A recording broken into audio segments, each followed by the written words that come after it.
पूज्याय राघवेन्द्राय सत्यधर्मरताय च भजतां कल्पवृक्षाय नमतां कामधेनुवे ನಮತಾಂ ಕಾಮಧೇನುವೆ.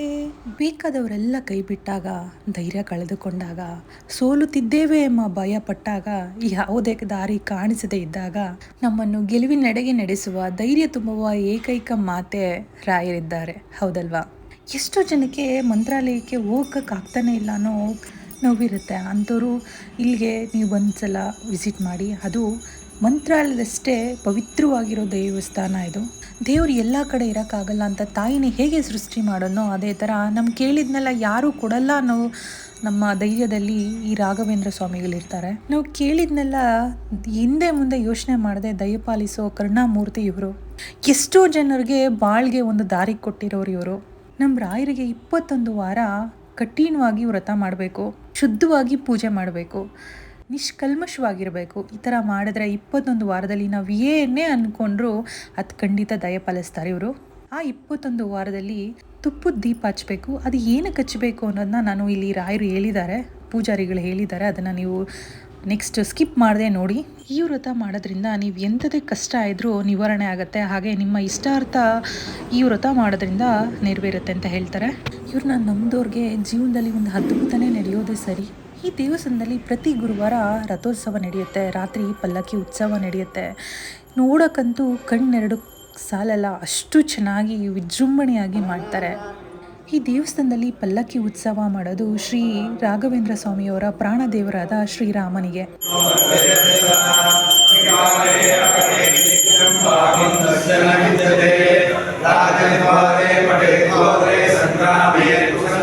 ಶ್ರೀ ರಾಘವೇಂದ್ರ ಸ್ವಾಮಿಗಳ ಜನನ 1595ರಲ್ಲಿ ಪಾಲ್ಗುಣ ಮಾಸದ ಶುಕ್ಲಪ್ತಮಿಯ ಗುರುವಾರದಂದು ಚಂದ್ರನ ಮೃಗಶಿರ ನಕ್ಷತ್ರದಲ್ಲಿದ್ದಾಗ ಇಂದಿನ ತಮಿಳುನಾಡಾದ ಚಿದಂಬರಂ ಬಳಿಯ ಭುವನಗಿರಿಯಲ್ಲಿ ಶ್ರೀ ರಾಘವೇಂದ್ರ ಸ್ವಾಮಿಗಳು ಜನಿಸಿದರು.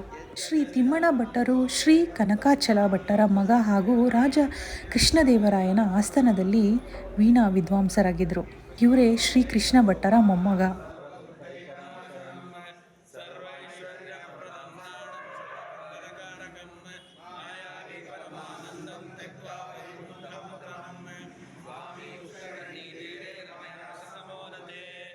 ನಾವು ಗುರುವಾರ ಮಾಡುವ ವ್ರತದ ಜೊತೆಗೆ ಏಕಾದಶಿಯ ದಿನ ಉಪವಾಸನೂ ಮಾಡಬೇಕು. ಏಕಾದಶಿ ದಿನ ಮಾಡೋ ವ್ರತ ಏನಿರುತ್ತೆ ಅದು ತುಂಬ ಶ್ರೇಷ್ಠವಾಗಿರುತ್ತೆ. ಗುರುವಾರ ಮಾಡೋ ವ್ರತಕ್ಕಿಂತ ಏಕಾದಶಿ ದಿನ ಮಾಡೋ ವ್ರತ ತುಂಬ ಶ್ರೇಷ್ಠವಾಗಿರುತ್ತೆ.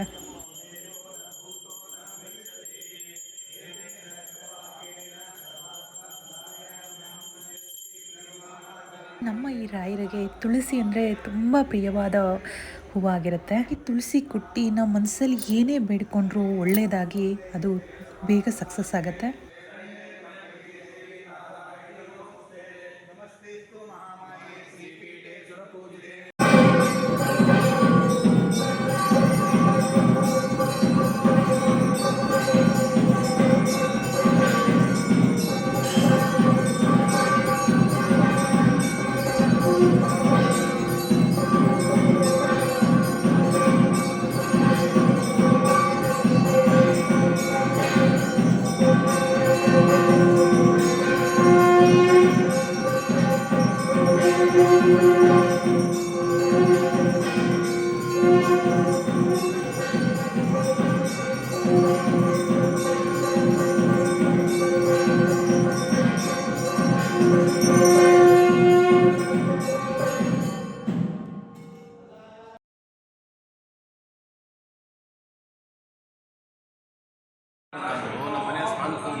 ಪಲ್ಲಕ್ಕಿ ಉತ್ಸವ ಆದಮೇಲೆ ಶ್ರೀರಾಮರನ್ನು ಈ ತೂಗಾಲಲ್ಲಿ ಕೂರಿಸಿ ತೂಗಾಲೆ ಹಾಡಿಸ್ತಾರೆ.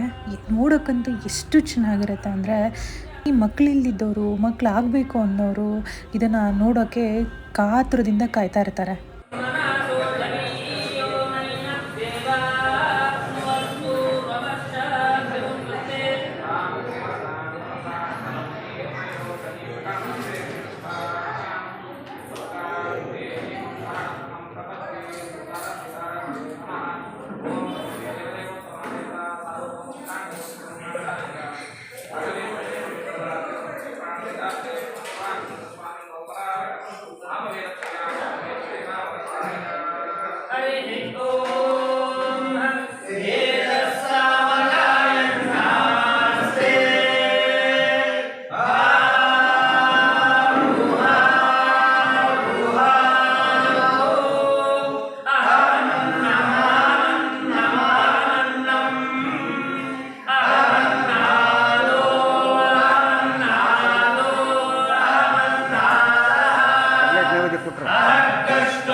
Yang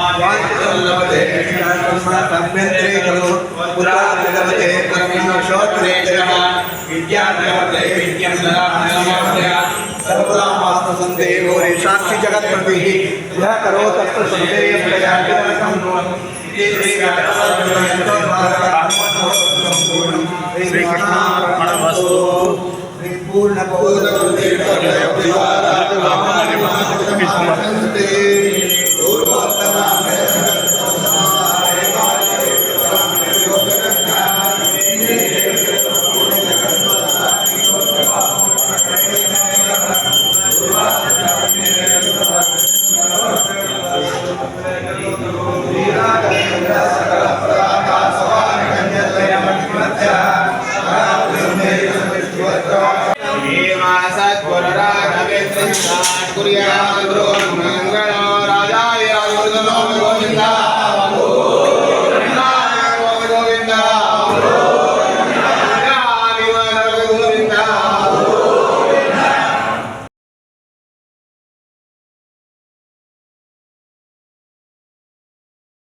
ಎಲ್ಲರೂ ಹಚ್ಚುವಂತಹ ಈ ಬೆಲ್ಲ ದೀಪನ ನಾನು ಕೂಡ ಗುರುವಾರದ ಹಚ್ತೀನಿ.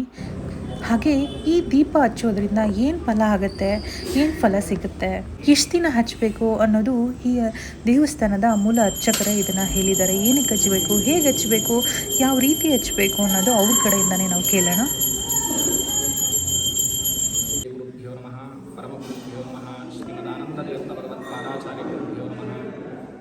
ರಾಘವೇಂದ್ರಾಯ ಸತ್ಯಧರ್ಮರಥಾಯ ಚ ಭಜತಾಂ ಕಲ್ಪವೃಕ್ಷಾಯ ನಮತಾಂ ಕಾಮಧೇನವೇ ಧ್ರುವಾದಿಧ್ವಾಂತರವಯೇ ವೈಷ್ಣವೇಂದೇವರೆಂದವೇ ಶ್ರೀ ರಾಘವೇಂದ್ರ ಗುರವೇ ನಮೋ ಅತ್ಯಂತದಗಾಲವೇ ಮುಕೋಪಿ ಯತ್ಪ್ರಸಾದೇನ ಮುಕುಂದಶಯನಾಯತೆ ರಾಜರಾಜಾಯತೆ ರಿಕ್ತೋ ರಾಘವೇಂದ್ರಂ ತಮಾಶ್ರಯೇ ಗುರು ಶ್ರೀ ರಾಘವೇಂದ್ರಾಯ ನಮಃ.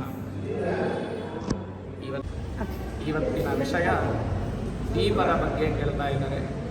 ವಿಶೇಷ ಏನು, ದೀಪವನ್ನು ಯಾಕೆ ದೇವರ ಮುಂದೆ ಹಚ್ಚಬೇಕು, ಮತ್ತು ರಾಯರ ಮುಂದೆ ದೀಪ ಹಚ್ಚೋದ್ರಿಂದ ಏನು ಜನಗಳಿಗೆ ಸೌಖ್ಯ ಉಂಟಾಗ್ತಾ ಇದೆ ಹಾಗೆ ಅಂತ ತಿಳಿಸ್ಕೊಡ್ಬೇಕು ಅಂತ ಕೇಳ್ತಿದ್ದಾರೆ. ವಿಷಯ ಹೀಗಿದೆ. ರಾಘವೇಂದ್ರ ಸ್ತೋತ್ರದಲ್ಲಿ ಅಪ್ಪಣ್ಣ ಆಚಾರ್ಯರು ರಾಘವೇಂದ್ರ ಸ್ವಾಮಿಗಳನ್ನು ಕುರಿತು ಹೀಗೆ ಕೇಳ್ತಾರೆ. ದೀಪ ಸಂಯೋಜನಾ ಜ್ಞಾನಂ ಪುತ್ರ ಲಾಭೋ ಭವೇ ಧ್ರುವಂ ಅಂತ ಹೇಳ್ತಾರೆ. ಏನು ದೀಪ ಸಂಯೋಜನಾ ಜ್ಞಾನಂ? ದೀಪದ ಸಂಯೋಜನೆ ಅಂದರೆ ಎರಡು ದೀಪಗಳನ್ನು ಹಚ್ಚಿದಾಗ ಅದರಿಂದ ಏನಾಗ್ತಾ ಇದೆ ಹಾಗೆ ಅಂತ ಹೇಳ್ತಾ ಇದ್ದಾರೆ. ವಿಷಯ ತಿಳಿದ ಹಾಗೆ ದೀಪ ಸಂಯೋಜನಾ ಜ್ಞಾನಂ ಪುತ್ರ ಲಾಭೋ ಭವೇ ಧ್ರುವಂ.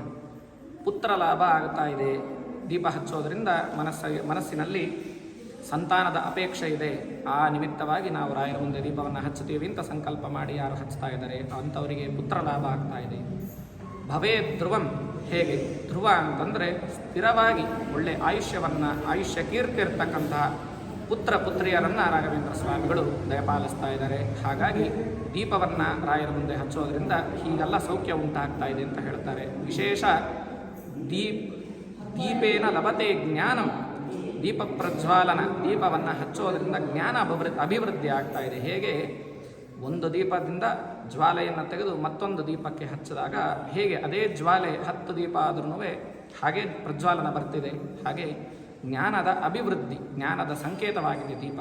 ಹೀಗಾಗಿ ರಾಘವೇಂದ್ರ ಸ್ವಾಮಿಗಳನ್ನು ಯಾರು ತಮ್ಮ ಮನಸ್ಸಿನಲ್ಲಿ ಏನು ಇಚ್ಛೆಯನ್ನು ಇಟ್ಟು ನಾವು ದೀಪವನ್ನು ಹಚ್ಚುತ್ತೀವಿ, ನಮ್ಮನ್ನು ಅನುಗ್ರಹ ಮಾಡಬೇಕು ಅಂತ ರಾಯರನ್ನು ಯಾರು ಬೇಡ್ಕೋತಾರೆ ಅವರಿಗೆ ಎಲ್ಲ ಇಷ್ಟಾರ್ಥಗಳನ್ನು, ಸಕಲ ಸಂಪತ್ತುಗಳನ್ನು, ಜ್ಞಾನಭಕ್ತಿ ವೈರಾಗ್ಯಗಳನ್ನು ಕೊಟ್ಟು ರಾಘವೇಂದ್ರ ಸ್ವಾಮಿಗಳು ಕಾಪಾಡ್ತಾ ಇದ್ದಾರೆ. ಹೀಗೆ ಅಂತ ಅಪ್ಪಣ್ಣಾಚಾರ್ಯರು ರಾಘವೇಂದ್ರ ಸ್ತೋತ್ರದಲ್ಲಿ ನಮ್ಮಂತಹ ಪಾಮರರಿಗೆ, ಜನರಿಗೆ ತಿಳಿಸ್ಕೊಡ್ತಾ ಇದ್ದಾರೆ. ಶ್ರೀಕೃಷ್ಣ ಅರ್ಪಣ. ಶ್ರೀ ಗುರು ರಾಘವೇಂದ್ರರು ನಿಮಗೆ ಹಾಗೆ ನಿಮ್ಮ ಕುಟುಂಬಕ್ಕೆ ಶಾಂತಿ, ಸಂತೋಷ, ಆರೋಗ್ಯವನ್ನು ನೀಡಲಿ ಅಂತ ನಾನು ಕೇಳ್ಕೊತೀನಿ. Thank you so much.